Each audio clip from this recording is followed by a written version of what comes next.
আবু হুরায়রা রাদিয়াল্লাহু আনহু থেকে বর্ণিত, তিনি বলেন, নবী করিম সাল্লাল্লাহু আলাইহি সাল্লাম বলেছেন, যে ব্যক্তি লাইলাতুল কদরের ঈমানের সাথে সওয়াবের আশায় রাত জেগে ইবাদত করে, তার পিছনের সমস্ত গুনাহ ক্ষমা করা হবে। আর যে ব্যক্তি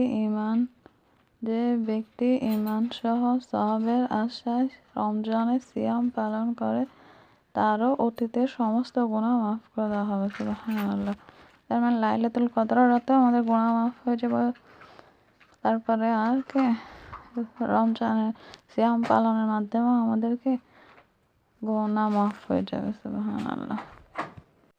ইবনে আব্বাস রাদিয়াল্লাহু আনহু থেকে বর্ণিত, তিনি বলেন, নবী করিম সাল্লাল্লাহু আলাইহি ওয়াসাল্লাম ধন সম্পদ ব্যয় করার ব্যাপারে সকলের চেয়ে দানশীল ছিলেন। রমজানে জিবরাইল আলাইহিস সালাম যখন তার সঙ্গে সাক্ষাৎ করতেন, তখন তিনি আরও অধিক দান করতেন। রমজান শেষ না হওয়া পর্যন্ত প্রতি রাতে জিবরাইল তার সঙ্গে একবার সাক্ষাৎ করতেন, আর নবী করিম সাল্লাল্লাহু আলাইহি ওয়াসাল্লাম তাকে কুরআন শোনাতেন।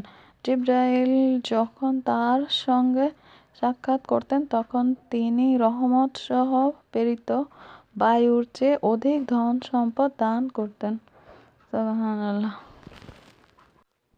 আবু হুরায়রা রাদিয়াল্লাহু আনহু থেকে বর্ণিত, তিনি বলেন, নবী করিম সাল্লাল্লাহু আলাইহি ওয়াসাল্লাম বলেছেন, যে ব্যক্তি মিথ্যা বলা ও সে অনুযায়ী আমল বর্জন করেনি, মানে যে ব্যক্তি মিথ্যা কথা বলে আর এই মিথ্যার অনুযায়ী সে আমল বর্জন করে, মানে ত্যাগ করে নাই, তার পানাহার পরিত্যাগ করায় আল্লাহর কোনো যায় আসে না। মানে যে মিথ্যা বলে আর এই মিথ্যার অভ্যাস ছাড়ে নাই, তার রোজা থাকলে এই কি, সে যে রোজা রয়েছে পানাহার বর্জন করে, তাতে আল্লাহর কি কোনো পরিত্যাগ করায় আল্লাহর কোনো প্রয়োজন নেই।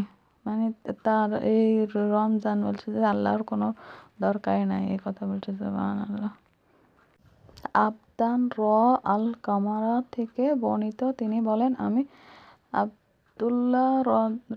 আব্দুল্লাহ রাদিয়াল্লাহু আনহুর সঙ্গে চলতে ছিলাম, তখন তিনি বলেন, আমরা নবী করিম সাল্লাল্লাহু আলাইহি সাল্লামের সঙ্গে ছিলাম। তিনি বলেন, যে ব্যক্তির সামর্থ্য আছে সে যেন বিবাহ করে দেয়, কেননা বিবাহ চোখকে অবনত রাখে এবং লজ্জাস্থানকে সংরক্ষণ করে। আর যে ব্যক্তির সামর্থ্য নেই সে যেন সাওম পালন করে, সাওম তার প্রবৃত্তিকে দমন করে।